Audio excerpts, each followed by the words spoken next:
We are live. Welcome to episode 19 of the High Slot Podcast.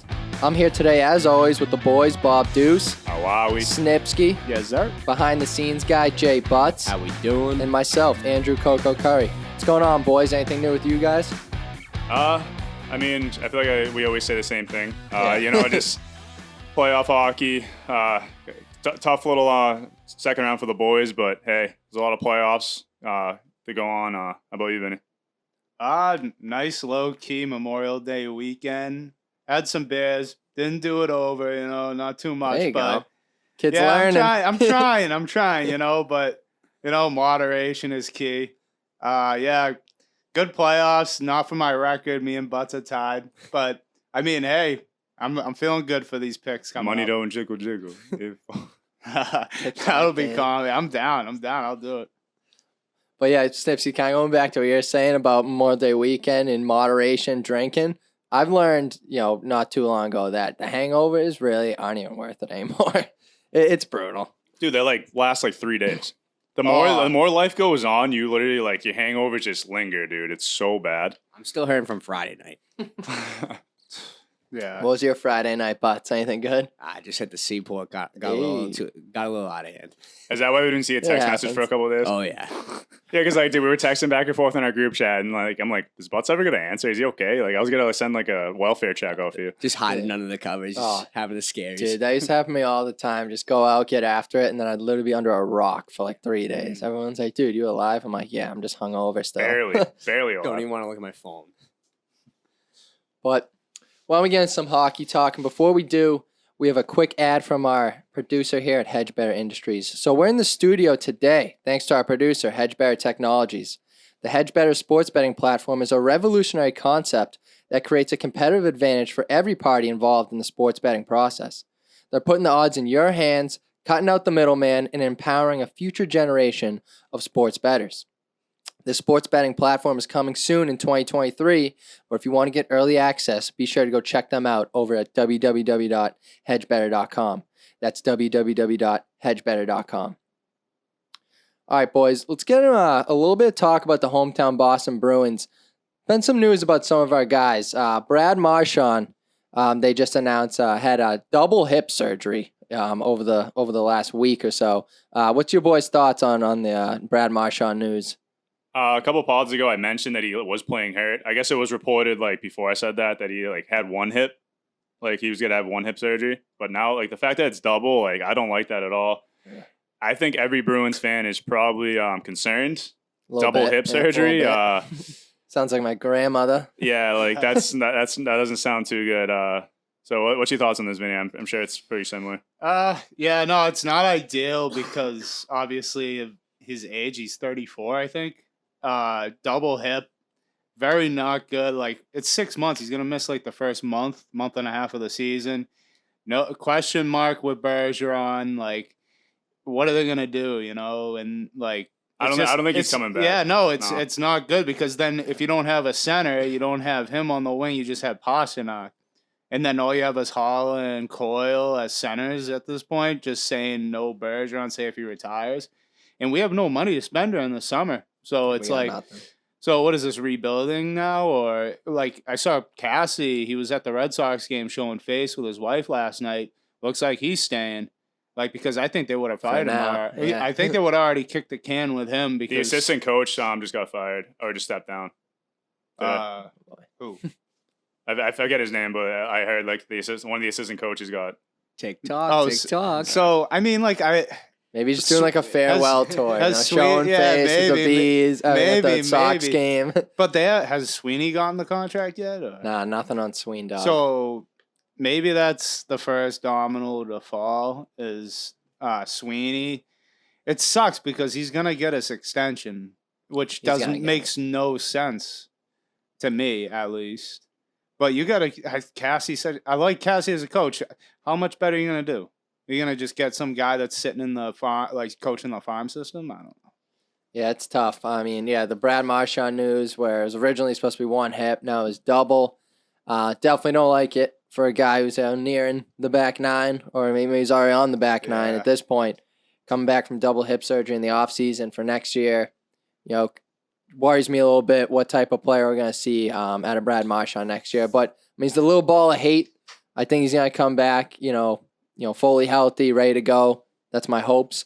And some positive news, the World Championships were over the weekend, and some of the Bruins players really showing out. Jeremy Swayman, standing on his head for Team USA, almost won a bronze medal. Oh, yeah. He had, 0.97 goals against, 950 save percentage. How you doing? Not bad. Linus Olmark had a pretty good tournament, but Swayman was just like head over heels good. Like he was playing unbelievable. Yeah, that's definitely, you love to see that, especially with like kind of like a goaltending question heading into next year. Just, more evidence to prove that Sway's got to be the guy. He's got to take the reins. Allmark could be, great as like a, 1 or 2, 1B goalie. I mean, he could be a starter anywhere else, but, Swayman, his performance as of late, you got to give it to him next year. And also, Carson Coleman had a great tournament. He was out there putting some pucks in the net, playing some good PK minutes. He was also on the power play too. Like that USA team was pretty good. It was mostly there was a lot of Bruins on there, a lot of prospects too, people that we should go get for sure. No kidding. It was a good tournament. Yeah. And a little nostalgia for some Bruins fans out there. The Pasta Krejci connection was back in action. They were tearing it up. Oh, did you guys see the video? I did. Yeah, I asked Krejci if he's coming back. He's not coming back. I wonder what the point. I wonder what the point of that video was, though. Like, It was what's just Pasta trying to do to us? They were shit-faced to fuck with everybody. Yeah. I know, and it's like, Yeah, yo, see, Pasta, you can't stop it. Man. Did you see Krejci? He definitely had some drinks in him. He was like grinning like, fuck you, Pasta. Like, Yeah, there's no way he's coming back to Boston. They walked out of the bar after they drank probably like 12 beers each. And then Pasta's yo, man, this is going to be comedy. Let's do this real quick. We'll take a video, put it on social media. And Krejci's probably like, fuck you. I'm not trying to do that. Yeah, Pasta scored the game winner in the bronze medal to beat USA. He scored on Sway. Yeah, of course. Old Bruin on Bruin crime.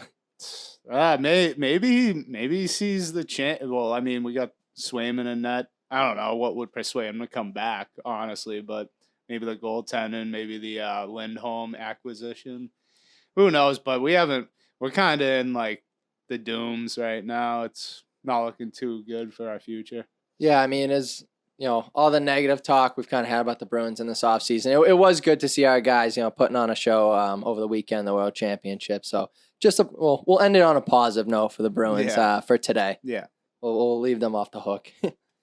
All right, I think now would be a great time to turn over today's guest, friend of the podcast.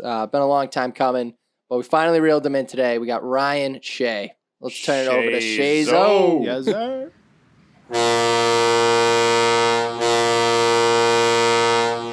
Today's guest is a local guy and one of Milton's finest. He's a former 4-year standout and former captain of the Northeastern hockey program, and now a current member of the Texas Stars in the AHL. Please welcome to today's show, Ryan Shea. Shea Zo, what's going on, my guy? What's up, boys? Thanks for having me. Thanks for coming on, buddy. It's been a long time coming, but we finally reeled you into the studio today. But thanks for coming, man. We really appreciate it. So you're finally back home in the South Shore area, but how is Texas living? Were you in the Cedar Park, Austin area? Yeah, so we played out of the HEB Center, which is Cedar Park, but everyone on my team lived in, it's like the Domain, it's called. It's I guess you can call it a legacy place down in Austin. It's like 10 minutes away from the city and about 15 away from our rink, so it wasn't bad. It has a street full of bars, street full of like shops, food, and I think there's like probably 15 to 20 other apartment buildings, so there's just people roaming around everywhere. Sounds like an adult playground. Yeah, it literally is. It's crazy. That's all the guys under the same roof, too? Or like some guys kind of live off on their own? Well, yeah, we had I think, usually the people with kids. So, like, we had, I want to say 5 people living off elsewhere just because they had to rent houses. Some of them have either 1 or 2 kids. But in my just individual apartment, it was me, and then right down the hall was another player. And then I think there's 4 more in our building. And then the rest were just scattered around the Domain. So, it was nice. So How true is the saying everything's bigger in Texas? I mean, I thought you were going to come back with like a pair of boots on, one of those big belt buckles, cowboy hat, and everything. I thought Texas was going to change you. Southern draw. Yeah, I mean, I'm not gonna lie, I'm not interested in it. You see a lot of that stuff, obviously, but I'm not like, you can never get me to wear like cowboy boots. But no, it like the food there is just incredible. Like the barbecue is really good. There's fast food restaurants everywhere. Oh, yeah. I've heard it's got like the most fast food restaurants in the country. It's like one on every block. So it's never hard to find food, but it's just, it was kind of nice because Matthew McConaughey just put in his new soccer team. So the stadium is right outside my window to the right. So it's every time they have a soccer game, whether it's a Tuesday or Wednesday, that the place is just jumping. They play like the MLS? Yeah, so they play the Galaxy. Yeah. I think they're called the Legends or something, aren't they? I think I saw something like that. I don't know what they're like. Honestly, we haven't been there because they play right in the middle of our season, so we never got to go. But I know a couple of the wives and girlfriends went to one, and the place looks incredible from the outside. It's I can't believe it's it looks like Gillette. It looks way bigger than Gillette, to be honest. So cool. A lot of country concerts there. You're a big country guy, aren't you? No, I mean I like country, but they actually had they had 2 in our rink, so a couple guys went to that. But mostly they just have those downtown, maybe on the water too. There's a little place that you can have it on the water. So yeah, Austin doesn't mess around when it comes to parties. Yeah. It seems like that's why everyone's got diabetes down there and everything, dude. People are just massive. But yeah, it just seems like they're living it up, though. It seems like a sick place to be. Going down to the honky tonk. That's what they say down there. Definitely different than Boston. Growing up in Boston must have been a big change for you. Definitely. All right, why don't we talk about the past season in Texas? I got to say, it was a solid year for the team and for yourself. You guys went on a nice run at the end of the season to make the playoffs. And you were a big part of that team, playing 66 games, adding 32 points in your first full year in the AHL. What were your thoughts on the team season and your individual play this year? Yeah, I mean, the beginning of the year was kind of weird. Obviously, we had the kid Ottinger down, which was nice, but they were still scared of all the COVID stuff. So whether it was the NHL or AHL, so NHL was still doing that little taxi squad. So we didn't, and they brought up 4 forwards. So we didn't have I would say some of our better forwards for most of the first half, and we never figured it out. So we put ourselves at one point I think we were second worst in the AHL. Oh wow! Yeah, but then we Dolby came down, Otts went up, and then we had a different goalie pretty much every other night. But we found some stability with the lines, the D partners, and I think we had to win at least 16 out of the last 22 games, and I think we won 16 or 17. So, and we beat the team that's still playing right now, who won the I don't know, President's Cup of the AHL. But no, overall it was a good year. It was back and forth, and then we lost in the play-in series, and we lost 2-1 and 1-0 in OT. So yeah, I saw that. That's a tough way to end it. I'm sure you guys would like to have a deeper run there, but yeah, it definitely seems tough to get a lot of team chemistry when you guys got guys coming and going all the time. Like you said, different goalie every night. Tough to get used to playing with those guys for sure. Yeah, it was hard, and a lot of our guys are their first year was my first year, which was COVID. So we played a college season instead of a real season. So it took a little bit of adjusting. We had me included, we had guys getting mad over losing the 15th game of our season, and that's why you have a good captain. And older guys, they're we have 72 games of this. Don't worry about it, and they were right. So ended up good, and for me, it was actually a really good year.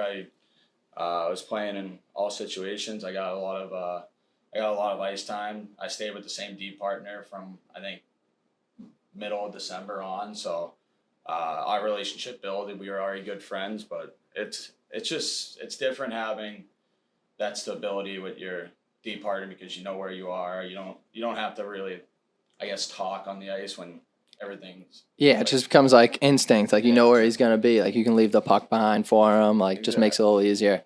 You guys played one game on national television. I think it was on NHL Network. I watched that game. You guys pumped someone. Yeah. I think that was towards the end of the year when you guys started rolling. But yeah, it seems like you guys had a great year, including yourself. I saw you worked your way up to like top D pair. You saw a good amount of time on the power play as well. The coaches in the organization must have been just as impressed as we were with your contributions in Texas this year, because then you got the call up to the big leagues in Dallas for the playoffs. I know you didn't get to put on the sweater, but what was that experience like? Were you practicing with the team every day, or were you like ready to go? Or were you just enjoying like free beer and free fried chicken in the suite? I mean, Can't hate that. yeah. I mean, it was. We got called up. We went on a little, like, we lost in Rockford, drank in Rockford, and came back, had a team boat party, like, with all the girlfriends and wives. So it was, we had, I guess you can call it our little end of the year little bender, and then we had to go up on like a Tuesday, and we had to work out, skate every day, and it was a bagger. Like, they were making sure we skated, make sure we stayed in shape. But after the day was over at like noon, so after that, I think I probably golfed every day, and then that was pretty much what it was. And then we got to see, obviously got to see free playoff hockey from a box, and like kind of just experience the different atmospheres and playoffs, and it was fun. I mean, I would. It's nice to know where I stand in that organization by getting that Black Ace call up, even though some guys might not think a lot of it, but it shows that it shows what they think of you and gives you a little bit of confidence going in.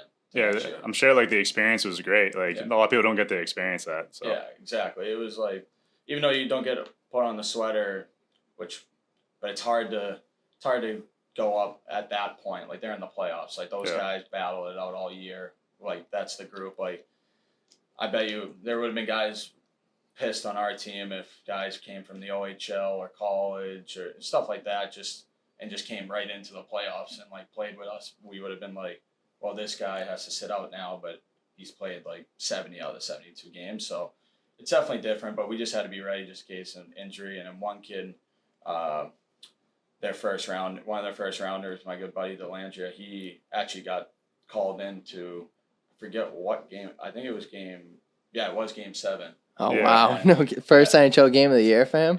First career? I think it was his second of the year. Jeez. He played a lot in the COVID year, but I don't know if he got the assist, but he pretty much like made the first goal happen, and he was playing like 15 minutes.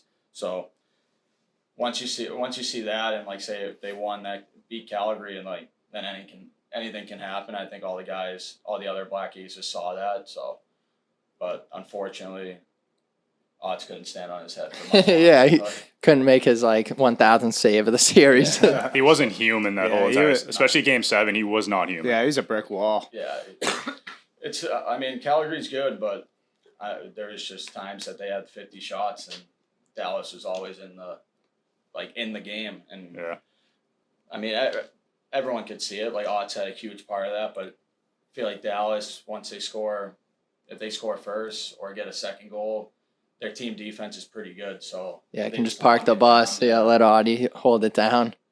But no, it definitely goes a long way. Getting called up, you kind of get to see what it's like to live the life as a pro, get to spend a day in their shoes. I mean, it definitely goes a long way. It's a great experience. So I mean, after you guys had a great season, but then in surprising news after the season, Rick Bowness announced that he was stepping down as head coach of the Dallas Stars, just a week or so ago. I mean, were you just as surprised as we were by this news, or were there rumblings that something like this was going to happen? Yeah, I mean, he's an older guy. I think he has the most games coached ever behind the bench, whether it's a head coaching or assistant coaching. So I think he's high 60s, and I think he's like 67. He coached the Bruins back in like 91. And I think he was. I don't know if I don't know anything about that, whether he got fired, but I wouldn't be surprised if he just called it like a career. Yeah. I mean, he's bounced around everywhere. Yeah. Like, whether it's in Canada or the United States, so he's probably just kind of done with it. But I don't know. In the playoffs, his emotions were still there. He was still getting heated. He's a good guy too. Like, especially preseason. In the 2 preseason games I played, like, he's a positive guy. He likes his older guys a little bit. He likes the vets. Yeah, he likes the vets at times, but it was. I think the 2 other assistant coaches also got let go too. So it'll be interesting. That's definitely their first. I guess their first task to accomplish this summer. They got to get a new coach, and there's a lot of good coaches on the market right now. Oh, for So, sure. Yeah, a lot of openings. I know we've Yeah. talked about it on previous Trotzy. podcasts. So, yeah, there's plenty of options out there. I mean, and Coach Bonus had to deal with those Tatas behind the bench all game. But did you call them?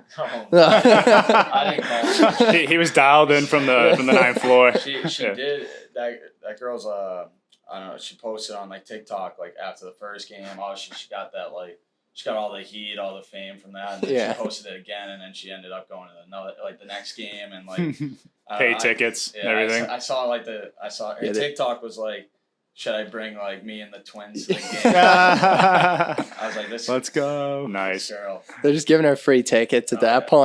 point. Damn, that league is unbelievable. Unreal. Why don't we backtrack a little bit here to your glory days at Northeastern? Let's start how you ended up there. So if I'm correct, your dad played hockey for Boston College. Yep. So when you were looking at schools, was there any pressure to go to BC, and why'd you end up choosing Northeastern? Yeah, well, my dad wanted me to wait to like see what BC would offer, and they were obviously like one of the last teams because they knew the connection. I think they assumed that I was gonna go there, so they kind of just waited, see what every other team like offered me and stuff like that. Like, and I mean, my dad helped me throughout the whole thing. I remember getting my first 2 offers, and I was like, oh, I want to commit to this school like right now. Yeah. And I was like, just wait. Just Like, eager, yeah. There'll be more teams. I actually went out and visited Miami, Ohio, just to like do it. That place is incredible. We have a bunch of kids on Texas that went there, and it's a big party school. Like they get fans, and the facilities were great, but it's also out there. Yeah, Like, yeah. I wanted to stay around here. Bumfuck Ohio. Yeah, the sticks. Yeah, but yeah, I mean BC. I wouldn't say it rubbed me the wrong way. I just didn't. They just expected to get me, and I was like, well, I'm not really gonna go down the same path my dad went down, and he has a little bit of a legacy there. So I was like, I'm gonna look at these other schools, and it came down to Providence. I liked mostly because I knew about everyone from Mass goes there. Yeah, Yeah. right. And so everyone around us goes there, and my brother was there. So I was like, Providence was up there. BU, because David Quinn was the coach, and I really liked him. And my dad played with him back in the day for World Juniors. Oh, So, and then NU was kind of the first team that was just, I mean, Madigan was from Milton, and they were just they were honest with me and like how much I was going to play, what they expect from me, and they stayed true to that. So respect to them, but NU is the closest school to Milton. So all like my buddies, family can watch, and that was kind of what it is. I like the old school vibes too, like the rink, like. I remember going to one game when they played, I think it was BU, and the place was absolutely packed. Like I thought Yeah. the roof was gonna come down. Like it was just an old school like feel, and then they updated stuff when I was there. So the guys now are probably absolutely loving it. Oh yeah, I bet they're living the dream there. Dunzo just ripping it up. I know, seriously. I mean, clearly though, you made a great choice going to Northeastern. Just to read off some of your accolades while you were there, team captain your senior year, 3-time Beanpot champion, Hockey East champion, 3rd all-time in career games played, Hockey second team All-Star. You led the team in assists your senior year, and you were part of the second winners class in Northeastern history. So pretty decent, I'd say. Holy And, shit. Something light. You're welcome for the tug job, by the way. But so I mean, obviously you had a lot of great accomplishments there. But I mean, how much do you miss it there?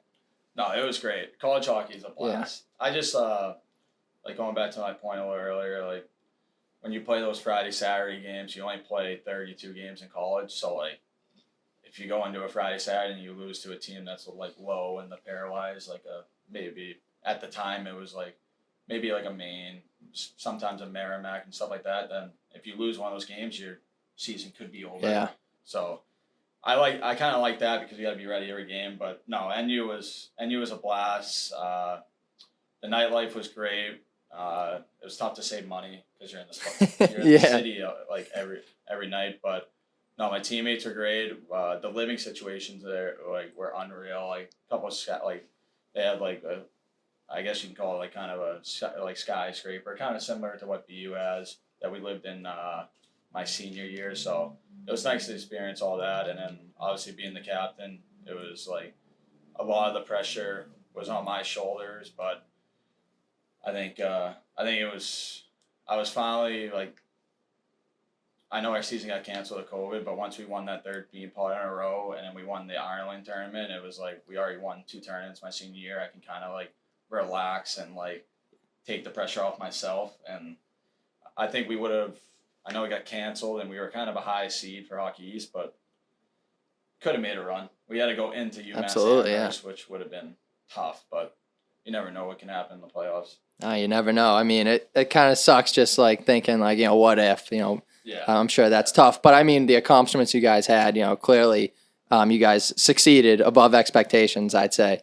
I mean, and you were like 15-minute car ride from home. I mean, you can't beat that. You need your laundry done, shoot home real quick, have mom do it, grab some home cooking. We used to have like just say if we played at like maybe a UNH Friday, like on a Saturday night, and we couldn't get back and really go out. So Sunday, this is like my early years, probably freshman, sophomore.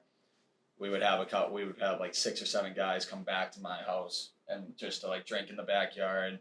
We would have big Greg Simeone, like little Greg. They would all come over. My dad would be out there, and that was kind of a tradition for like a little month, like maybe month and a half. So it was nice. Those guys loved it, and it was kind of just to get out of the college feel, stop eating college food and sit in a dorm room and kind of just doing our own thing. Act normal. Yeah. Keeping Coors Light in business. Yeah. Yeah. They're about to sponsor you after this. Yeah. I mean, we ask everyone this question who played college hockey in Boston, but what's that experience like playing in the Bean Pot and getting to skate on the Garden Ice? I mean, especially you being a hometown guy and winning it 3 straight times. I mean, how special was that for you? Yeah, it was unreal. I mean, I think there's probably like 50 people alone there, to like whether family or friends. So it was definitely special. But I remember my first year, I was like shaking the first period of like just so many people. Even when we're playing in the first round, I was like, geez, like these, because NU came out to play for like fans. Oh They yeah, always have a bunch of fans, and I think we were playing BC.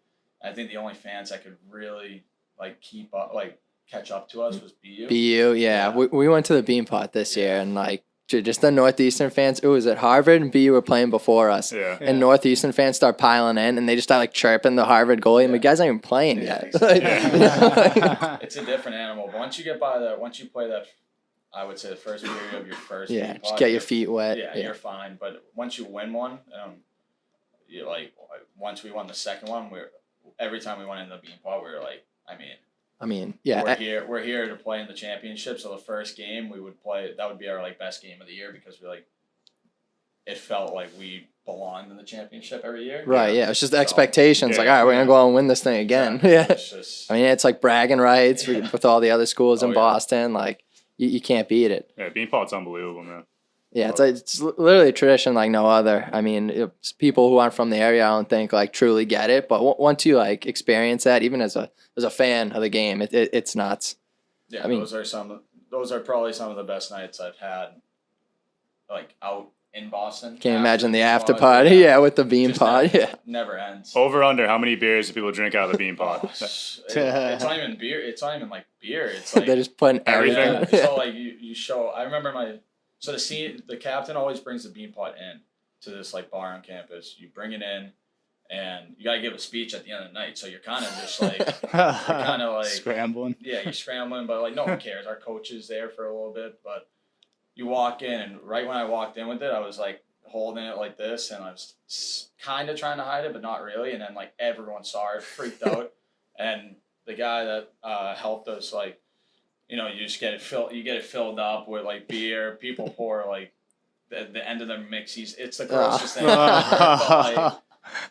But the hardest thing that night was I had to make sure all my teammates drank out of it first before like random people.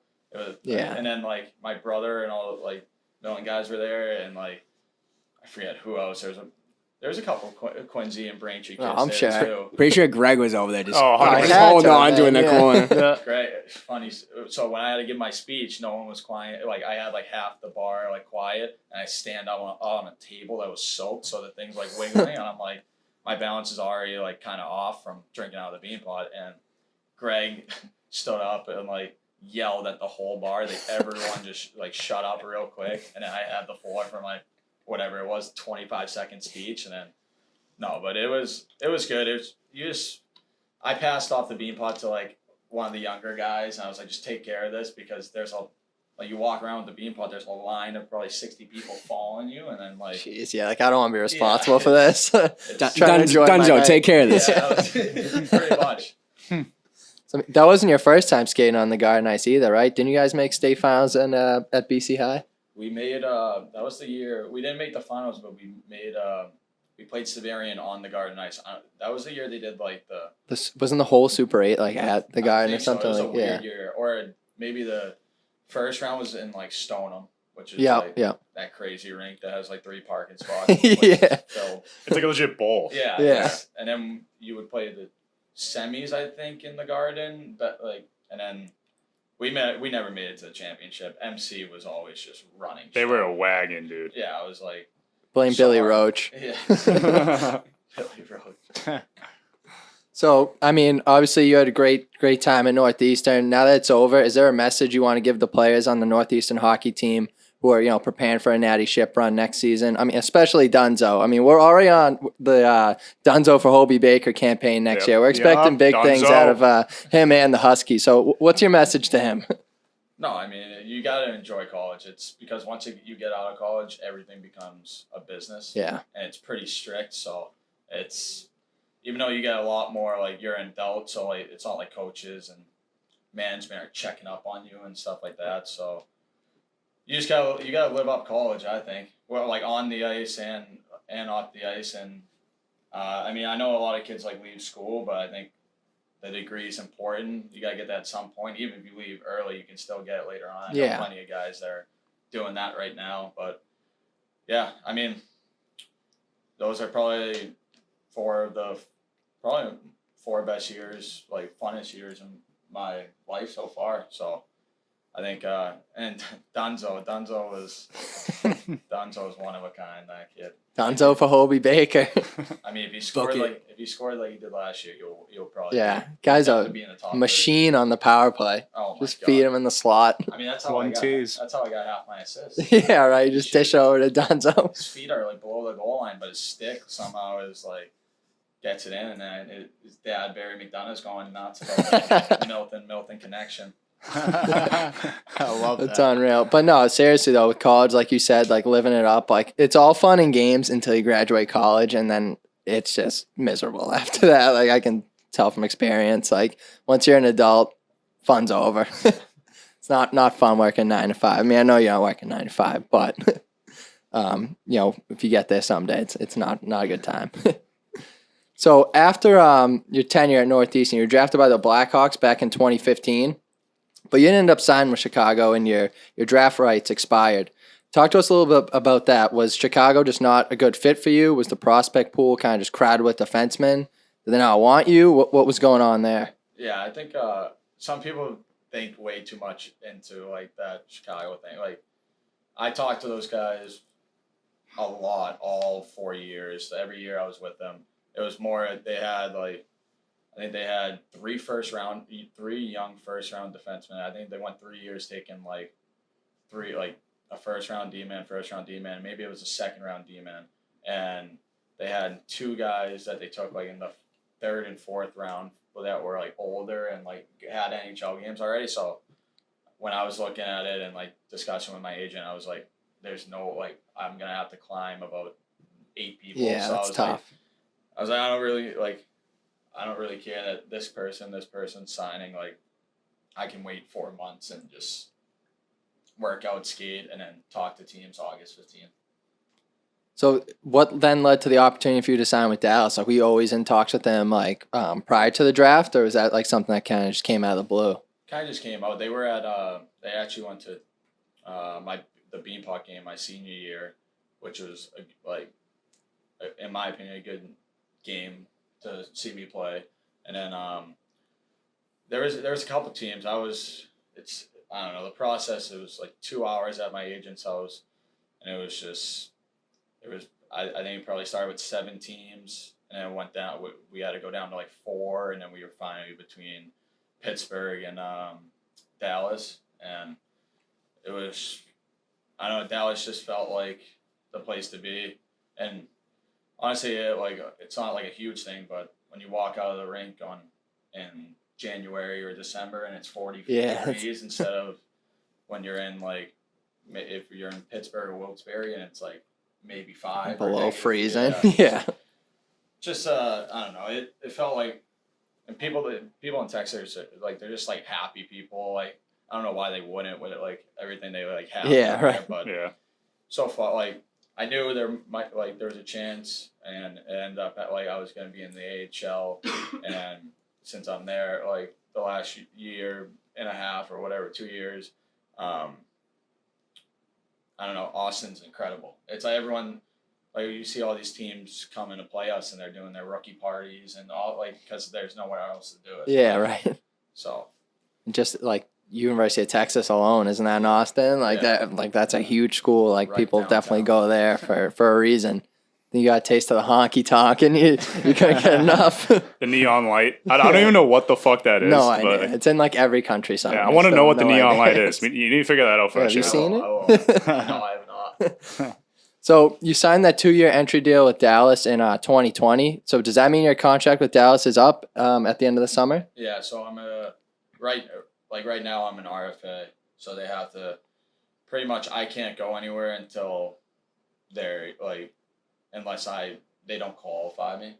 But I think I would like the amount of minutes I played and how much like the points I put up and just the year I had, they're probably gonna qualify with me. So it's kind of just, but they gotta obviously find a new coach. They gotta pay Ottinger. They gotta pay Robertson. RoboCop. yeah. Yeah. So, Robo.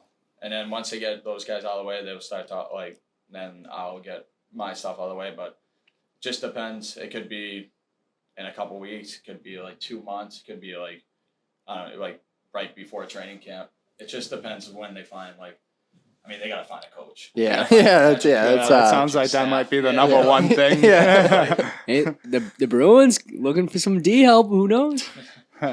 Seriously though, Bruins. Wouldn't have to go anywhere. I know. Just fly your shit back from Austin. We can live with me. Could just stay in Granite Lane. Yeah, no kidding, right? But so yeah, all plans to resign with Dallas.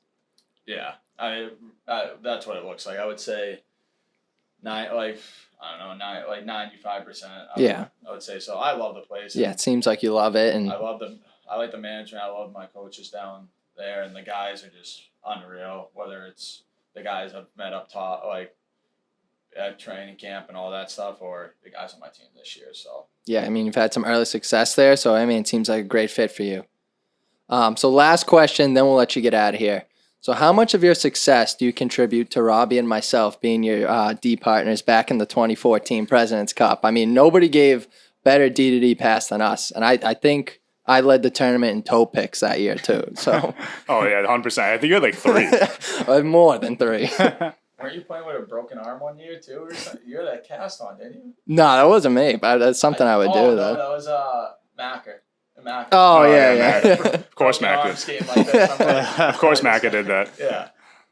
he was grinding though. I love it. That kid is unbelievable. But no, that tournament is hands down the funnest tournament I've ever played in. It's just everything that goes along with it. Whether you go out as a team at night, you're in the parking lot, you play hockey, you sweat it out, you play another game, and you pretty much do the same thing. JR is probably gonna be real upset. JR was like D partner for I think 2 games the very first year, and he was, I don't know. I think he won. I think I gave more D passes to him because I would give it to him, and he would just try to rush it. Yeah. He's getting buried, or he's actually, or he would toe drag someone over and be like, whoa. But, I was the complete opposite. Every time I got the puck, I'm like, where's Shea's up? Yeah. I just rip it right, dude. I'm like, Yeah. perfect, tape to tape, you're just gone. I'm Oh, like, every time I just leave it back for you, go end to end. I was like +5, just like giving drop passes. Yeah, I'd go back to the bench. I'm like, yeah, but how about that shift? You didn't even do anything. You just gave it to Sheazo. I mean, speaking of President's Cup, though, first week of August this year, you gonna be around? You want to make one more run at a Prezi Cup championship? Still happen? Yeah, oh yeah, Absolutely. yeah. We had one last year. Dunzo's in, getting reunite with him. Dunzo's in. The Milton connection, We dude. got Luke McGinnis said he's in. Florentino. We're loading up. We lost in the semis last year. I mean, we mean business. Luke McGinnis will be on Nantucket. For Oh, he actually said we should play in the Vineyard Cup, and I was like, I'll look into it. I heard that tournament's a good blast too. But I don't know. Is Gibbons gonna be the coach?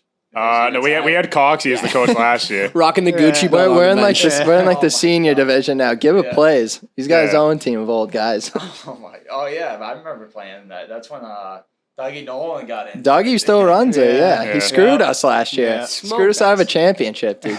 Gave us a tough seed. Yeah, he still gets a little feisty in that too. Oh yeah, we pumped them last year. They're like 9-1.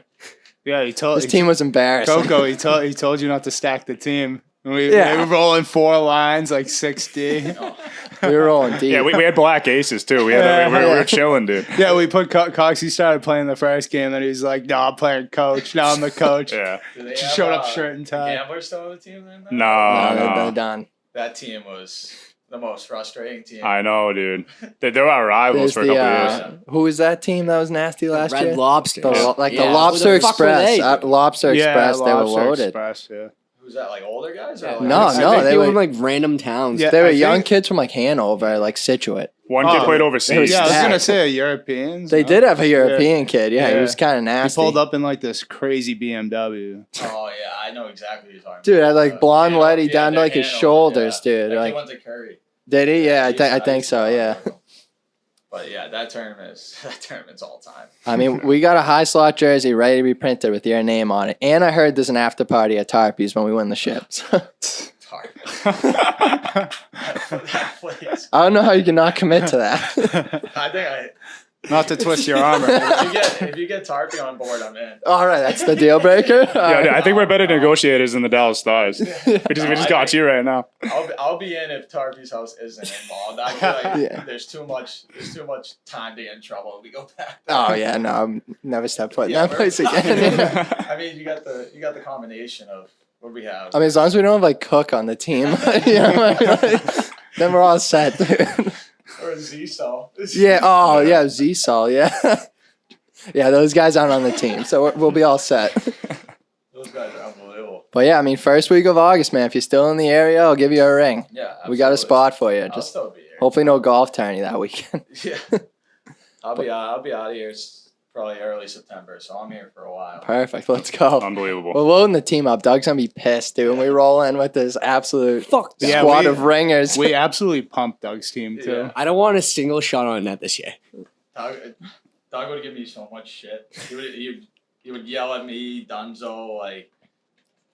I hope Luke McGinnis plays. He said he's in. Electric. Yeah, he was like the most like in out of everyone so Yeah, far. dude. We have some other commits. I'll get Dunzo to play. I think was it Moynihan? Moynihan said he was in said too. he was Moynihan. Yeah, dude. He said he was in. Yeah, he's nice.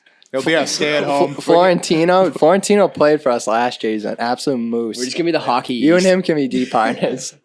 Or you and Billy Roach. The Hockey East He was All nice, Stars. Flo, just tee up Flo's one timer. You'll probably have 8 goals. Yeah. Yeah, his forearms are like tree trunks. Yeah, he has a bomb of a shot. He drove from like Canada in a day last year to make our game on Sunday. He left on like Saturday like What's he morning. doing in Canada? He was rehabbing his knee, I guess. He was Yeah. living up there with his now wife. And I was like, yo, do you want to play in this tournament? He's like, I'm not supposed to come back until like later in the week, but like, and he just drove down one Like day. that day. Yeah. All Drove because through Jay the Butts. night. All because Jay Yeah. Butts said so. Yeah, he was like, I need to play with Jay Bus. Yeah, he drove through the night, and I was like, dude, like, what made you want to come? He's like, dude, any chance to lace him up with the boys? I was like, that's nuts. That's a hockey guy Absolute right beauty yeah. answer. It took the teeth out and everything. there. Definition. Unbelievable. But yeah, if you want the spot, it's all yours. I'll save you a jersey and everything. Absolutely. But unless you guys got anything else for Shea's out today, I think that's about it. We really appreciate you coming in, man. Big things coming from you. We're going to keep a close eye and hopefully see you up with Dallas next year. Yeah, hopefully. I mean, that's the goal. Thanks for having me. I know it was a little. I should have been back earlier. Yeah, but no it's kinda worries. Unexpected. I didn't want to do it all over Zoom. Absolutely so not. I wanted to It's- be in. Yeah, way no, better this is for way 10 times better. This is 10 way times better. better. Haven't seen the boys in a while, so Exactly. checking another thing off the list. It's well worth the wait. Yeah. But yeah, we appreciate it, man. And yeah, best of luck. We'll be following along close, being your biggest supporters. You and Dunzo on the campaign next year. Oh, hell yeah. Unreal. Thanks, boys. Yeah, Appreciate thanks. it. Thanks for having on. Thanks.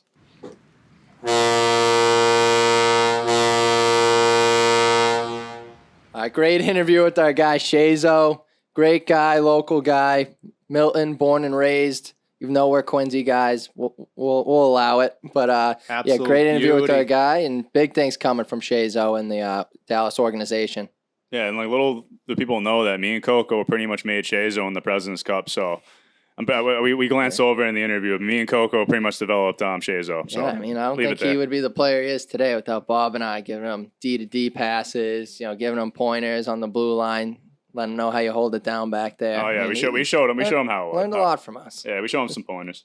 Mainly he learned what not to do while out on the ice. But Oh, yeah. I'm not saying like we We'll like leave it taught at- him how to yeah. play. We gave him some insight. we'll leave it at that. All right, why don't we get in some playoff update? So the second round of the NHL Playoffs has concluded, and we're on to the Eastern and Western Conference Finals, where 4 teams now remain. Before we get into our conference finals preview, let's recap the action from round 2. So one series we saw was the Lightning Panthers. We kind of covered that last podcast. Lightning made light work of the Panthers, swept them 4-0, but getting those nipples pierced sooner rather than later. How are we? How the We're nips. keeping them in check. Soon. Gotta get that live. Then we had the St. Louis Blues and the Colorado Avalanche. We talked about them last podcast a little bit and how the Jordan Binnington injury was really the turning point in that series, and it did prove to be true. The Blues did stake a comeback in Game 5, won 5-4 in overtime, but the Avs ended up closing out the Blues in Game 6 thanks to Darren Helm's game winner in the final seconds of the third period that sent the Avs to their first conference final since 2002. Yeah. Yeah, it's been a long time for the Avs. As good as they were back in the day, that team, Sakic, Forsberg, it kind of really hit home where I was like, damn, that was back in 02. Oh, and Hayduk.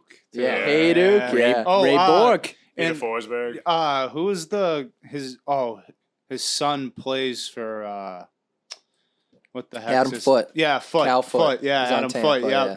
Yeah, that's who I was trying to think. I was like, is it Toronto or is it? I couldn't think.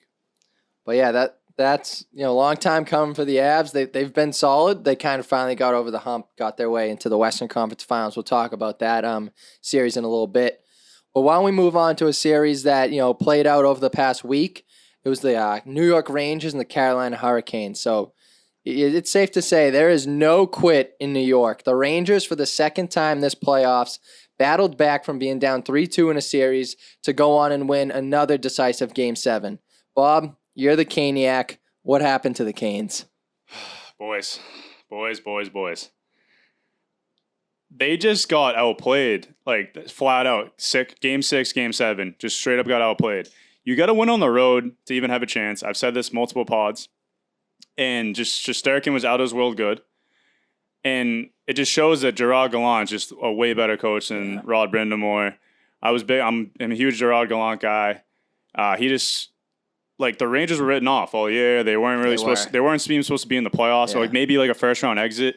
I wrote them off for sure. Yeah, like I had him going second round and losing to the Canes, so like whatever. But the thing is, like after the first round, when the Rangers just like They barely got by a plagued Pittsburgh team. yeah, but they're down 3-1. Yeah. I agree with that, but they were down 3-1, and just won 3 straight games, 1-7 at home in overtime, which is Gutsy. they just like a lot of people saying, oh, they're young, they're inexperienced, but like the way they're navigating through this playoff and then beating a really good Canes team at home in Game 7 is beyond me. They took it to them too. It was an absolute shit show, 6-2, and yeah, like I don't know. I picked the Rangers to win this next series, but I wouldn't be surprised if you see them in the Stanley Cup Final the way they've been playing and the way Shesterkin's been playing in that. Yeah, absolutely. Snipsky, what's your thoughts on Yeah, the Rags Kane series?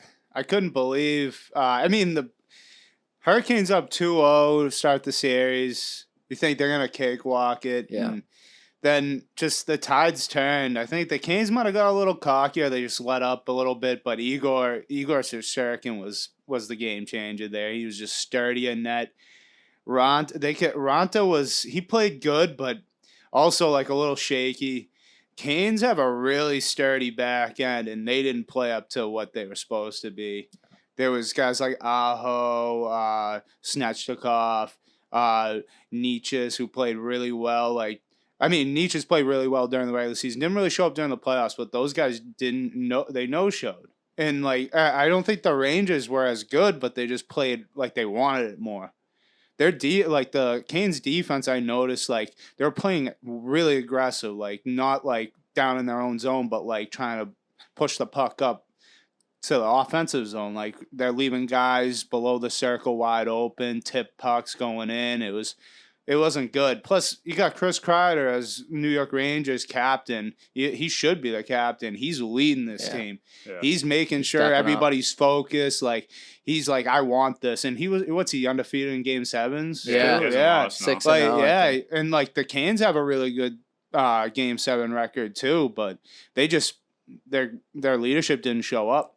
Where's Jordan Stahl out here breaking iPads and stuff? You know what I mean? Yeah, the thing is, Gerard Gallant they're just so well coached.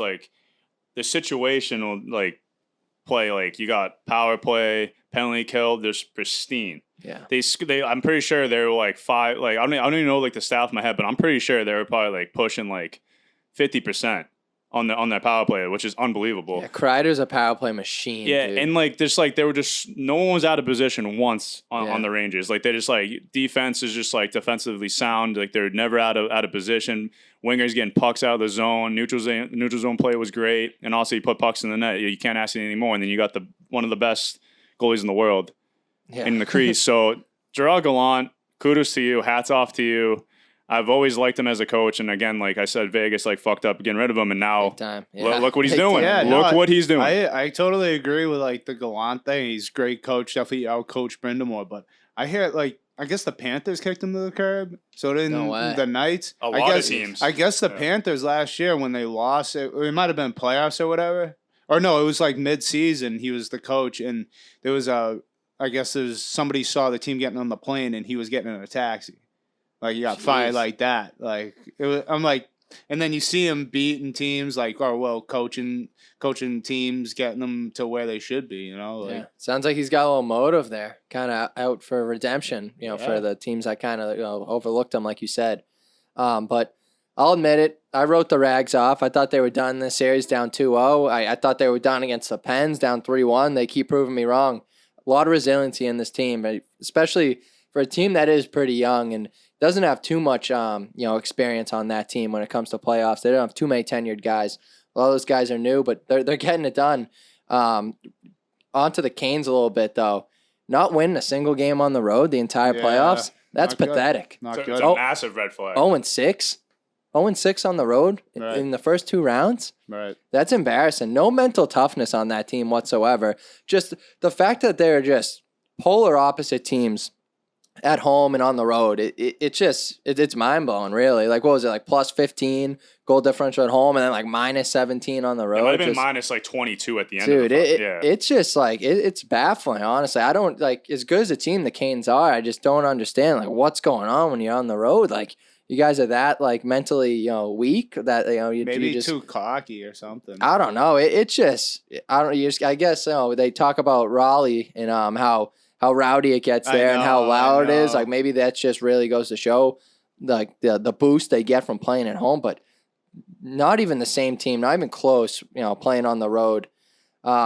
Canes, they played soft is really what it came down to. They got bullied all series by the Rags. Revo, Lindgren, Trouba. Mm-hmm. They were giving them the work. Yeah. That hit on Jarvis. Yeah. Sheesh. And then things really just started not to go the Canes' way. All of a sudden, they started getting poor play from Antti Raanta, who was phenomenal all series, all playoffs long until Game 6 and 7. He was kind of exposed a little bit. Maybe that's just from not being that number one guy in the regular season and playing that many games in a row. Maybe that wear and tear finally kind of caught up to him. And then he gets injured in Game 7, unfortunately, and they got to go to the third string what's his name? Like Coach Chekhov. Yeah, Coach Chekhov. Chekhov or whatever. The guy's like 20 years old. The injury to Jarvis in Game 7 from the Trouba hit. That was unfortunate for them. And then he was picking his chiclets off. Oh, off guy, the ice. Dude, Trouba, that guy is a menace, dude. I mean, I'm not going to say a Clean lot of hit, those clean hits hit. are clean. That one was. I mean, he's had a track record, but I mean, you got to keep your head up when that guy's on the ice, Yeah. dude. He's like modern day, like Nick Cronwall. And he's like, going to ruin you. Yeah, the Revo edition is huge because last year they were getting bullied on the ice and they had what's his name, Tom Wilson pressing his stick down on Panarin's neck. Like they needed that guy. Yeah, like, they had no toughness last year. I know, like people look at a guy like Revo and they're like, "Oh, guy's a plug. He's a fourth liner." But You need him. you need guys like that, especially in the playoffs. You got to have someone who's gonna defend your studs, and you can't just get bullied around. And that's what the Rags did. They made the adjustment, went out, got a guy like Revo, and they're in the Eastern Conference Finals. He's chasing around Domi, and he's like looking at Domi, and Domi's just like won't look at him. He's just like, fuck, You don't want to mess fuck, with that, dude. Get away from me. He's the baddest dude in the league, dude, Revo. And then, no discredit, but Igor Shesterkin is back. He was unbelievable in the regular season, came down to earth a little bit. He's back to that Vezina caliber, even Hart Trophy caliber form. He's lights out right now, and especially in those final 2 games of the series, not much was getting past him. Rangers just put it all together, and they took it right to the Canes, shoved it up their hoop. Yeah, I like as a Caniac in the second round, dude. Like that was probably the most frustrating goaltending performance I've ever watched. Like he just like the Canes would probably have because the thing is the Canes had like crazy amount of offensive time zone possession. Oh, yeah. Like if you look at the stats, like the Canes outplayed the Rangers, are the better team. Yeah. But dude, like he had like 40 saves. Right. Yeah. It was like, what the fuck? Dude, there'd be times where like the Canes would be in their zone for like 5 minutes straight, just snapping around like it's a power play on 5-on-5. And then Shesterkin just glove. Kicks it out. You know what I mean? Just like maybe gets a little puck luck off the post. Like that kind of stuff. He's also has a lot of puck luck as well. That's a good goalie. Like if he gets beat, hits the post. Because that means he has his angle on. Reminds me of like Fleury, like kind of the same way, like Fleury back in the day. And like, rubs his post. Yeah, like just you gotta appreciate it, Exactly. But yeah, I mean, Canes, even though I thought they were the better team, Rags came out on top. They got it done. When push came to shove, they found a way. Rags ended up getting it done, and they're still playing. Canes are golfing. All right, why don't we move on to another series? It was the Battle of Alberta. Wasn't much of a battle as it was decided in just 5 games as the Oilers closed out the Flames with a 5-4 OT win in Game 5. Flames did not play well by any means this entire series. But let's talk about Game 5. The Blake Coleman disallowed goal late in the third period could have extended this series. Yeah. What was the thoughts on that call? These refs need to figure it the fuck out. Like that's bullshit, dude. Like I think regardless, Oilers probably would have won the series. Yeah, regardless. I agree. But it's like, dude, that wasn't a kick in motion. If you think that's a kick in motion, you need to get your eyes checked. Dude, he didn't even swing his foot. He clearly stopped. Like, and he got pushed into the puck, too. That's the other thing. People don't understand that. They think he just skated into the crease or whatever and, like just blatantly kicked it in. It's like, no, we got pushed in. I mean, when you're going full speed like that, it's absolutely impossible to make that decision in your mind. They're like, I'm going to kick this puck in. It's like, dude, you're just worried about not, busting your knee or breaking your leg. It was going in anyways. Yeah, and it was going in. But like what you said, dude, the refs have just been so bad this whole playoffs. It's infuriating. It's starting to really make my skin crawl. The fact they called back that goal, complete joke. I don't think Flames would have came back and won the series, Bob. Like you said, I agree with that. But you never know, and we will never know. Yeah. Flames are so waiting on that game to 6. say that goal was kicked in, I just don't see how you look at that, and then that's the decision you make. I mean, puck's going in the net. Coleman's pushed in. He's stopping so he doesn't friggin' snap his leg in half off the post. Like, what else would you want him to do there? Like, just ridiculous. 5 minutes left in that game. Probably would have sealed it for Calgary. Would have went to Game 6. And you never know. But now we're never gonna know what happened. Yeah.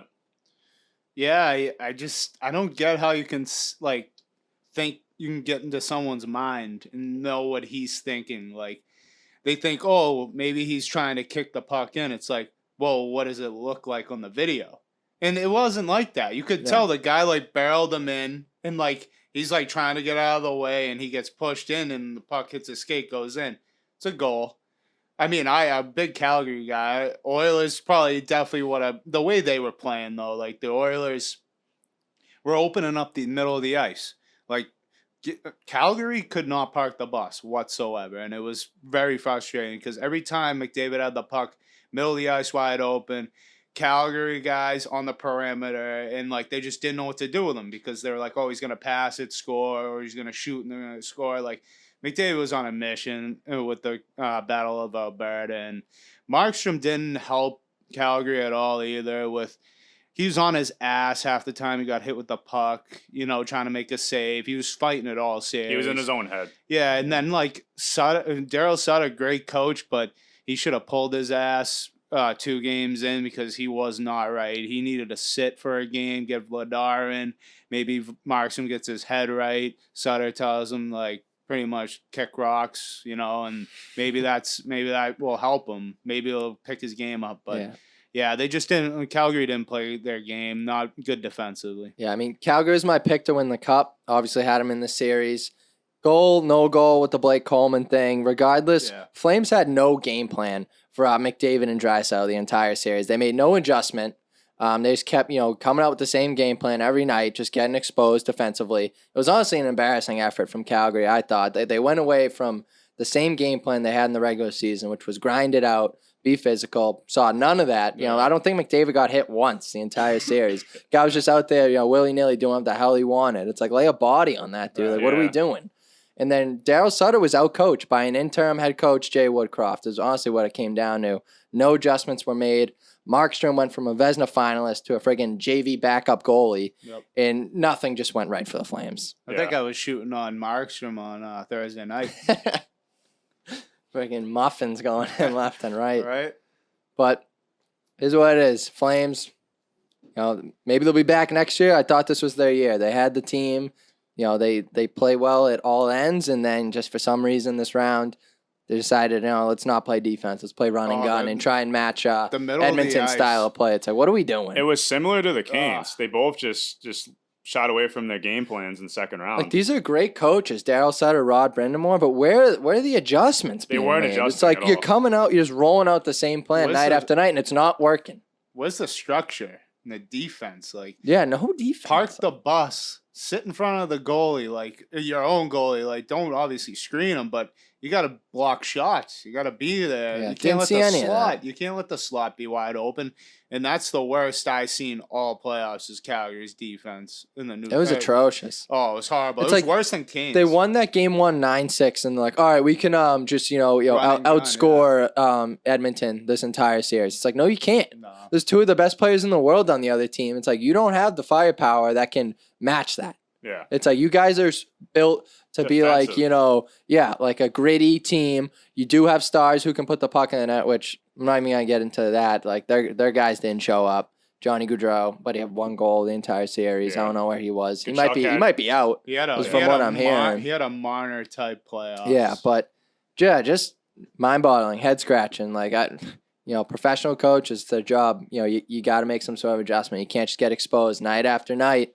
Same thing. It's like I'm watching the same shit every night. Like, it's infuriating. Watching the Canes on the road, I was like, had to turn it off half the time. I'm like, this is pissing me off. Like, it's just like, what are you guys even doing out there? Embarrassing. Well, that about does it for the second round. To recap our series records after the first and second rounds, Bob in the lead, 9-3 so far. Myself, 8-4, and then we got Snipsky and Butts, 5-7, battling it out for the who's gonna do the TikTok dance.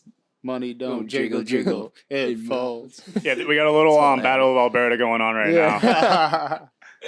I'm Edmonton, though, right now. Why don't we talk about that? Let's talk about our conference finals matchups, give you a little preview on that, and give you some of our picks. So in the Western Conference, we got Colorado facing off against Edmonton. This series actually started last night. The boys gave their picks out ahead of time. So the Avs are up 1-0 in the series after a wild win in Game 1, 8-6. Why don't we give our picks and reasonings before we recap that Game 1? Bob, we'll start with you. I'm going with the Avs. I think just like they have a slight goaltending advantage, even though Darcy Kemper's let up a lot of goals this playoff. Mike Smith is just collecting Social Security checks in the crease, like I've said. And I just, like, the Avs are so deep, dude. Yeah, their D-core is insane. And, like, McKinnon, Landeskog, Kadri's having an unbelievable playoff. And Bednar, I think I think they have the coaching advantage as well. I think he's a better coach than Woodcroft. And yeah, also you got McDavid on the other side and Draisaitl. But at the end of the day, I think McKinnon, because last night, I know we're just saying before like this is gonna be our little reasoning, but last night what I saw, McKinnon was just bullying McDavid. He was all over him. He was all over He was all over him. Every time they matched up, McKinnon won every shift. You know, it was a big difference maker too. Is that Colorado fourth line? JT Comfort 2 goals. Yeah. Timmins looked unreal. Like that fourth line was buzzing every line out there. Yeah. It's like they looked like they could have been the first line. Oh yeah, Yeah. they're deep as hell. They're man. deep. I didn't realize Yeah. how deep they were. Snipsky, what's your thoughts on the series? I also picked Avs. Avs are just deep, like you guys said. Also, I think they're the only other team, like, we were talking about Calgary, try to run and gun with them. I think this is, like, their match. Like, Yeah. I think, like, you see McKinnon go end to end. He can do the same shit that McDavid can in, like, all day, too. Like, they are fire-powered up. They got Rantanen. He scored last night, too, and that's huge. Yeah, Rannon's an animal. Yeah, once you get him going, he'll be lights out, sniping all over the place. Kadri too. You got that rat coming around. He's good though. He's good. He can score and all that, but he gets feisty. And then like Kemper, he got hurt last night, but Francois, I think that's how Francois. He's a good backup. He made some good saves last night. He had a couple. I think he had 1 or 2 goals that were, But hey, you don't get warmed. You're not allowed to get warmed up once you go in. So Yeah, no, it's tough coming off the bench Yeah. like that. I went Oilers solely based on the play of McDavid lately. He's a man on a mission. I learned my lesson betting against him in the first 2 rounds, and I was like, I can't dare do it a third time. So I had to go with McDavid. He's the best player in the world right now. The Oilers do have the offensive firepower to match the Avs, but defensively, in between the pipes, is where they scare me a bit, and it showed last night. They let up 8 goals. I think they'll be fine, though. This is exactly how the last series started against Calgary, and they made adjustments. Love Jay Woodcroft. That guy has done an unbelievable job rallying this group who, think back to the All-Star break, Edmonton Oilers weren't even in the playoff picture. They were looking like they were going to miss the playoffs entirely. And Woodcroft, he really just gets the best out of his players. He's done a great job utilizing his stars. They showed a little like pregame clip of Woodcroft in the locker room last night in that game, and it really shows like his voice in the locker room is definitely heard. They're gonna need to somehow slow down the Avs goal scorers though, so we'll see. You know what's a huge catalyst for the series, and I saw it last night? Josh Manson versus McDavid in the corners. That guy's a beast. Yeah, like so. Every time McDavid was out there and was like had possession in the Avs defensive zone, Josh Manson was all over him, zeroed in on him, putting a body on him, making him feel uncomfortable. That's what the Flames had to do, but they didn't do it, and they had the defense to do it. But the Avs figured out. Bednar was like, Josh Manson, you're on McDavid. he was a big pickup at the deadline. Oh, he's huge pickup from that Anaheim. He's also playing against his dad. His dad's the assistant coach for the Oilers. Yeah, I saw that. That's pretty cool. Yeah. But who'd you go with in the series? Yeah, so I picked the Oilers just because of just the firepower. But, like, first period, Kadri, like, this fucked me up. Kadri came in and just, like, stopped and made so much space, turned around, just gave it, I think it was to Rantanen or McKinnon. And, like, just, like, how they, like, brought it into the zone, I was like, It's scary. I regret my pick right away. Yeah, Yeah. it's It was, scary. like, the first, like, 2 minutes of the game. A couple of the Oilers defensemen got turned around. Like Darnell Nurse got turned around bad by It was McKinnon. so bad. Yeah, dude. there was like some bad plays where you're like, oh my god, like their D I sucks. think McKinnon got off the bench, or like the way he came cut through the zone there, it looked like he hopped right off the bench Yeah. and just caught the puck at the blue line, and Nurse didn't he thought the puck was getting iced. Yeah. And McDavid just catches it and he goes, uh-oh. And literally there's no chance. Yeah, Turns on the turbo. Yeah, no later. chance. Yeah. You can't give that guy full head of steam up the ice. He's gonna burn you every time. Some people he's fast. McDavid's really fast, but I want to see it back and forth with them on empty ice to see who's who's. I saw a stat. McDavid is literally 0.2 mile per hour faster than McKinnon. I saw it was a comparison stat. It was their mile per hour in the regular season. So I think they were both 22 point whatever, and now they're in the playoffs. They're 23.3. Or something. It's they went up a mile per hour. You know That's kind of nuts. They have Adrenaline pumping. They have two different styles of skating. McDavid's like a bull. Like, you don't want to get in his way, but like McDavid's like a gazelle. He'll like skate or he won't like. You'll be like, all right, I can get in front of him, but then he goes right By around you. He's And too you're agile. By "Oh." Like he's not gonna run through you like McKinnon would, because McKinnon probably would. Like he's kind of he gets chippy. It's going to be a great series, though. Going to be fun to watch for sure. Hoping Edmonton can make some adjustments here defensively. Hey, They can't be letting up 8 goals. All right, we can't just glance over this though. Yeah. The Kale McCarr, that was offsides. Oh yeah, we Yeah. got to. We all agree that that's offsides Yeah. because people are legit out to Out to lunch, lunch, and dude. thinking that was onside. If you think he did that on purpose, you're fucking insane. That's what I'm saying, dude. People think he has the IQ to pull that off. Out of your mind. Last night was just another example of how the refs have been controlling the narratives of these games, and it's ridiculous. The refs should not be deciding the outcomes of games. It should be the players. They're the ones who are getting paid millions. Let them, figure it out. You have a 2-2 game in the final seconds of the first period.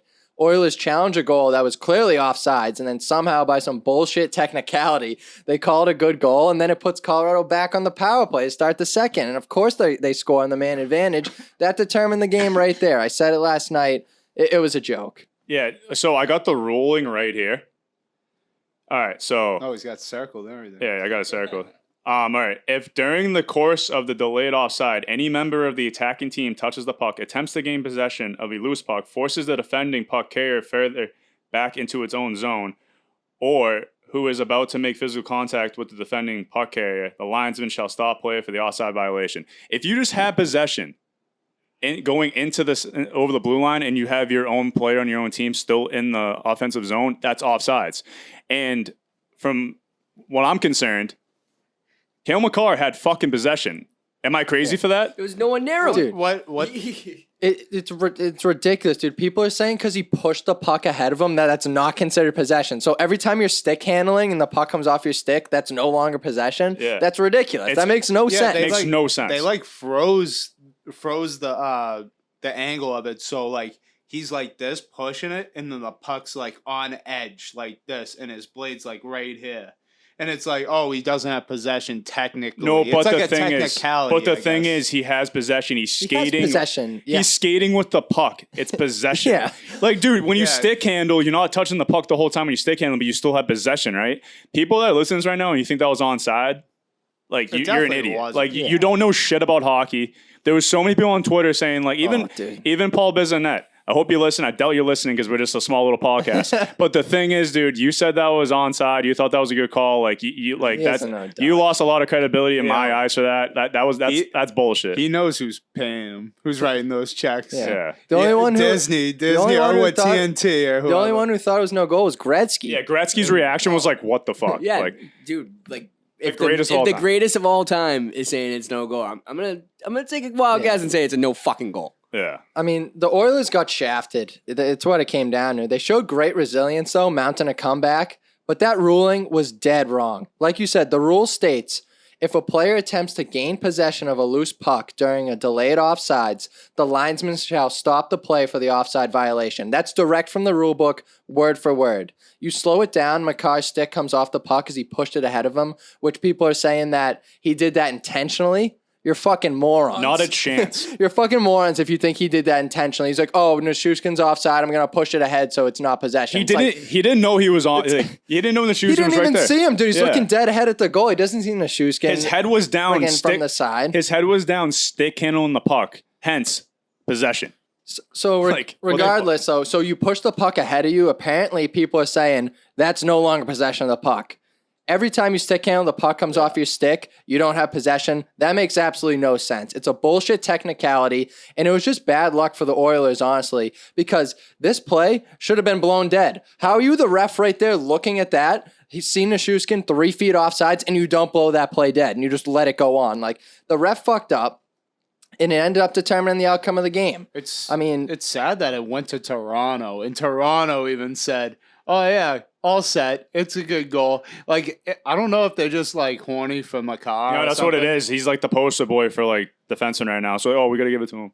just the refs determining the outcome of another game. The play should have been blown dead, and the goal would have never happened. I rest my case. Wait, so is That it was an turning? absolute snipe. Yeah, it was a. It was. Yeah, it was. But it should have never happened. I liked it because I have the abs, but like also it wasn't. They're turning it to the NBA. They're letting the scoring come as it is. It's on ESPN, whatever, TNT now. They want to make it entertaining. That's what I think. And I love all the idiots out there on social media who are like, yeah, dude, it's obvious. He entered the zone without possession. Don't you know the rule? No, I don't know the fucking rule, dude. I've been watching him playing hockey for 26 years. I still don't know the rule. That play, if it's blown dead for offsides, it should be blown dead at every single level of hockey. Mites, squirts, peewees, bantams, high school hockey, college, pros. Every ref is blowing that dead 99 times out of 100. Just so happens they didn't one time, and then it's some bullshit technicality that screws over the Oilers. Dude, that's never It's been like, that's never been a thing all regular season too. Like what the how is this a thing in the playoffs? Dude? It's so stupid because the refs just fuck up and they don't want to take accountability for that fuck up. And then Toronto just like cleans it up for them. It's insane. Yeah. It's getting out of hand, and they need to clean this up because like, dude, it's bad for the game in my opinion. You got the Coleman goal. That was no goal. You got this that wasn't offsides. I don't even know the fucking rules anymore. I've been playing hockey for they might my as whole well. life, and I don't even know. They might as I well don't let know. you kick it in now. You know, It's like, what are we doing? What's going on what are here? they going Like to this- turn hockey then offsides into traveling like the NBA? You know what I mean? It's like, oh yeah, traveling, it doesn't matter. Like we didn't see it. Now it's like, oh, offsides, never, we didn't see it. We Even didn't see even it. the rules analyst Don Koharski, I know he like take it for granted. He thought it was a good call. He was like, No. Before, no, this is why this is complete bullshit.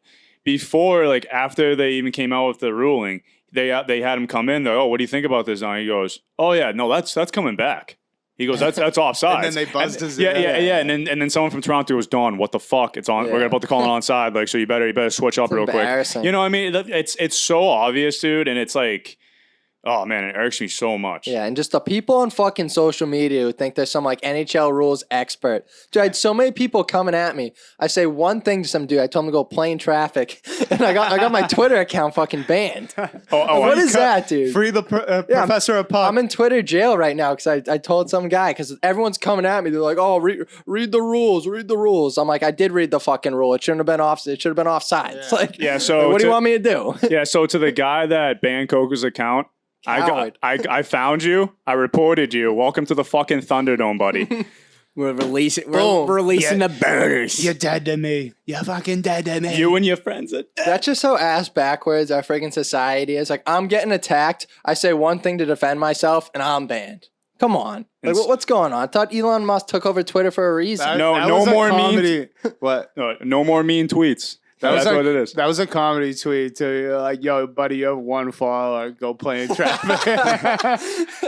It was clearly a burner too. It's like, buddy. I like, died. I was like, and this dude has one follower. I think and I think it was the dude who I tweeted at. I think it was his burner because he was like Yeah. retweeting a bunch of his shit. I'm like, all right, like, come on, Yeah. ridiculous. I thought Elon Musk was making Twitter great again. I bet it hasn't kicked in. It's like the presidency. You know, you gotta wait a couple Yeah. years for it to kick in, like all the rules. Ridiculous, dude. He's only owned it for like a month. Cut Elon a break, I yeah, guess. yeah. I tweeted at him too. I'm like free Coco, Yeah. free high slot Coco at Elon Yeah. Musk. So- I'm still waiting on that response, Elon. So I'm in Twitter jail for the time being. But, as bullshit that call was, let's get back a little bit. Darcy Kemper injury could be huge in this series. Francois Yeah. did play decent in relief. He hasn't seen much action this year, though. I don't know how he's going to be able to hold up against the attack from Edmonton. Edmonton's got a huge question mark in net now, too. Do they go back to Mike Smith, who just looked like dog shit? Or do you go to Koskinen, who looked decent, but we know the real goalie Koskinen is, dude. He could easily get lit up for 8 Yeah. himself. So, all I know is that every game in this series is going to be an absolute shootout. Hammer the over, because there's question marks between net on both sides. It's going to be an entertaining series to watch for sure. One more It's gonna thing, be like fun. I guess Mike Smith career, like playoff games, game one, he is like Dog hasn't shit. won a Dog game. shit. Hasn't won a game. He's like a 4 goals against, like Yikes. 880 save percentage. It's hard. I feel like this series is just gonna be like the Battle of Alberta. I think it's gonna be a shootout first game, and then like the next couple of games, it's gonna like kind of like be like an actual defensive battle. I think that's Wouldn't surprise me. yeah, I can see it. adjustments gotta be made.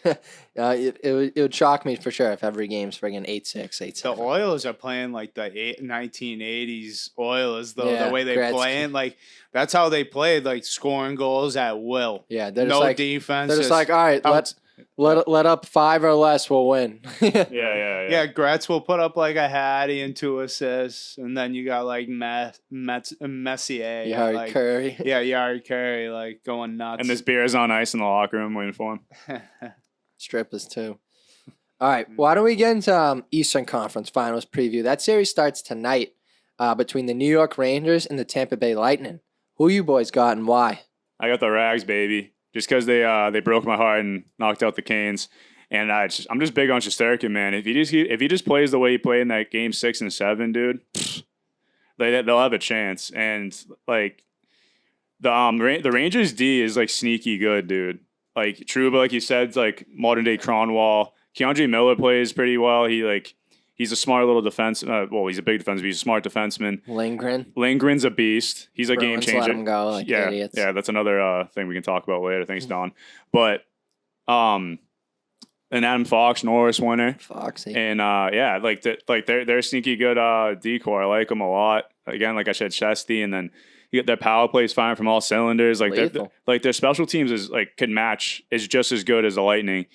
And I think this is going to come down. Obviously, you got the 2 goaltender matchups, him and Vazzy. But again, I think it's going to be another special teams. It comes down to special teams like it did with the Canes and the Rangers. So I can see it's going to be a special teams matchup for sure. Snip. Yeah. I took Tampa. You can't write off the champs. Don't poke the bear. The Rags. I mean, they're a young team, man. I'm telling you, like I think they're a good team. I just got to ride with the champs. Like if they get there, I think. I think it comes down to the goaltending mostly. Like if Igor can really play like he's been playing, like there's high end talent on that Lightning team, and they like I agree with what Bob said with the power play and all that special teams.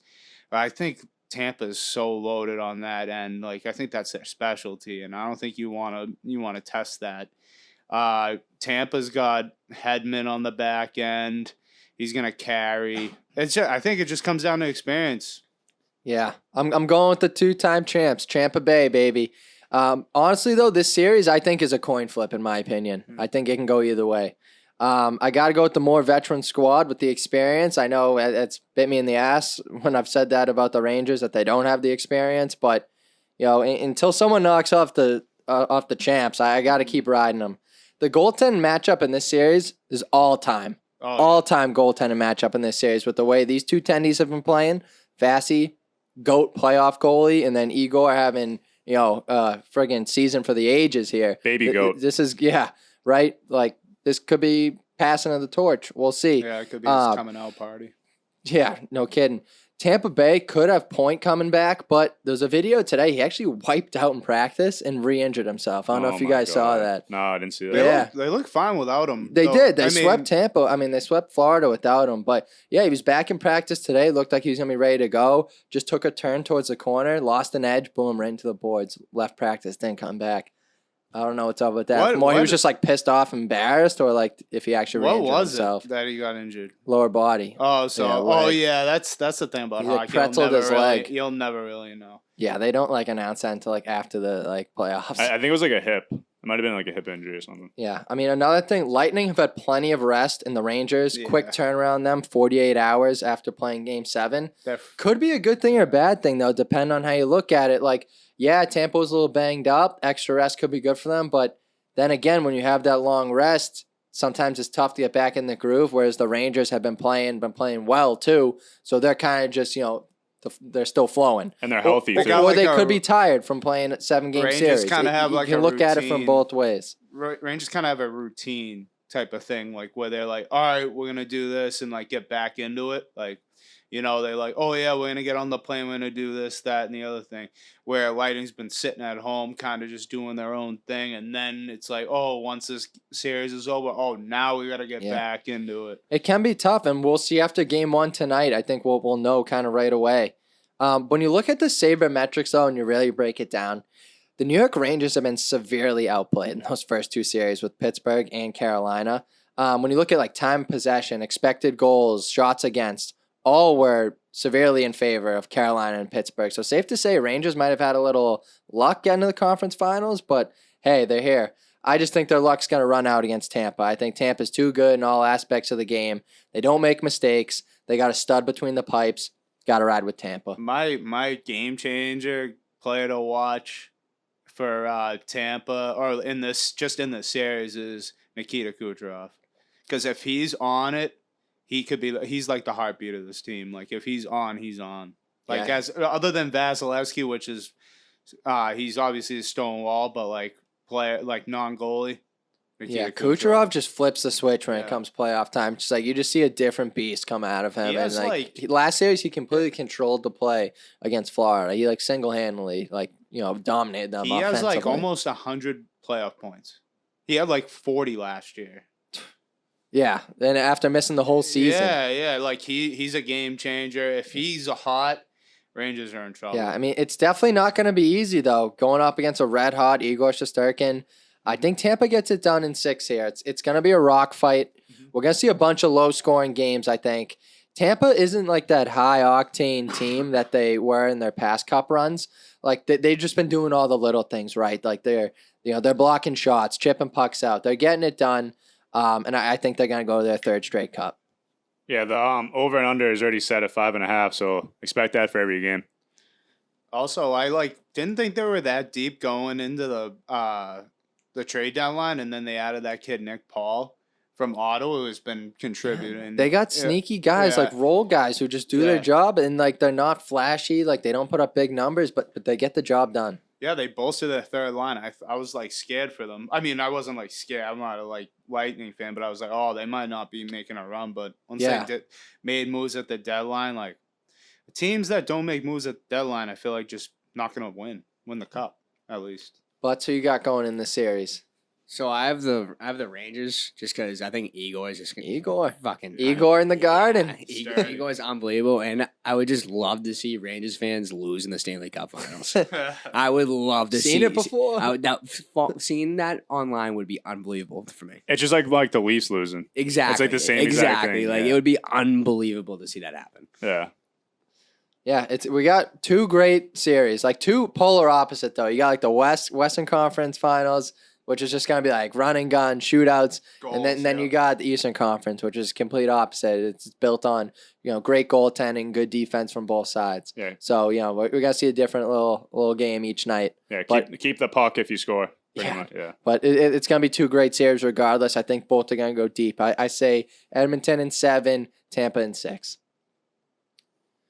All right, so as we head into the weekend, I think it's important to remind our listeners to go head over to Addie's Barbershop, located in Quincy or Stoughton, Mass. Go see our guy Linsky and other certified master barbers who are able to do all different types of hairstyles and haircuts. They've serviced many different types of hair textures, and there's nothing that they cannot do when it comes to barbering. To avoid those long waits and lines, go book your appointment now at www.addiesbarbershop.com. Go to Addie's Barbershop today, and our guy Linsky will have you looking right and looking tight. All right, before we officially sign off today, Bob, you want to educate us all with your fun fact of the day? Yeah, it's a little trivia question for you boys. Let's go. It's playoffs hockey, so I'm going to give you a little playoff one. All right.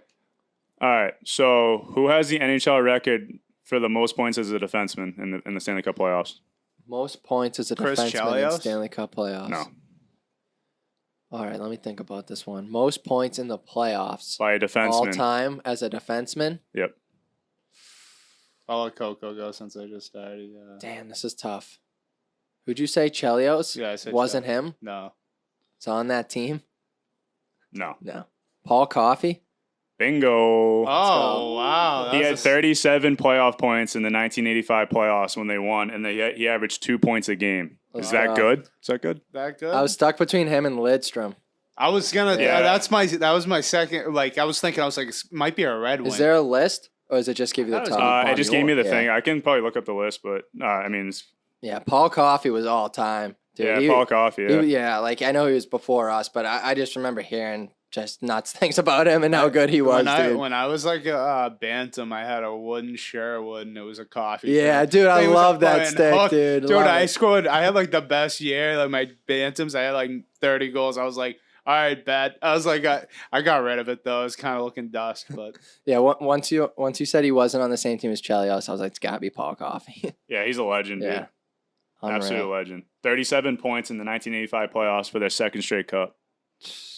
37 points as defenseman's unbelievable. Yeah, that's a But shit ton. Gretz, I with would say- Gretz, Yeah, right? Gretzky, yeah. Let's say Bobby Orr had been up there He was- too. He came to mind. He was as well. probably passing the puck to Gretz. Where's Gretzky? Yeah. He just, Just give it to Greg. He's just ripping stretch passes. There's some like third liner like skating over the middle. He's like, nah. He's like, nah, Yeah. get off the ice. Just looks him off. He was looks always- off 4 guys in a row. He's like, I'm giving it to Where's Greg. double nines? Double Yeah. nines. Where you at? Holding the puck until the first liners get on the ice. He's also like can just like I saw highlights. He could also like rush the puck too. He was like an absolute Yeah, beast. He can oh, do yeah. everything. He can defend, like rush, pass, shoot, like everything. He's have a a cup legend. of coffee, you know. Unreal player. So as always, we'd like to thank our producer, Hedge Better Industries. They continue to revolutionize the sports betting industry. So if you haven't already, be sure to go check them out over at www.hedgebetter.com. That's www.hedgebetter.com. I think that just about wraps it up for the boys today. We hope you enjoyed today's episode. Thank you for tuning in to another episode of the High Slot Podcast. Be sure to go check us out over on Twitter, Instagram, and TikTok at High Slot Podcast for more daily hockey content. Thanks, everyone, and we'll see you next time. Thanks, guys. See you, everyone. Peace. Thank you.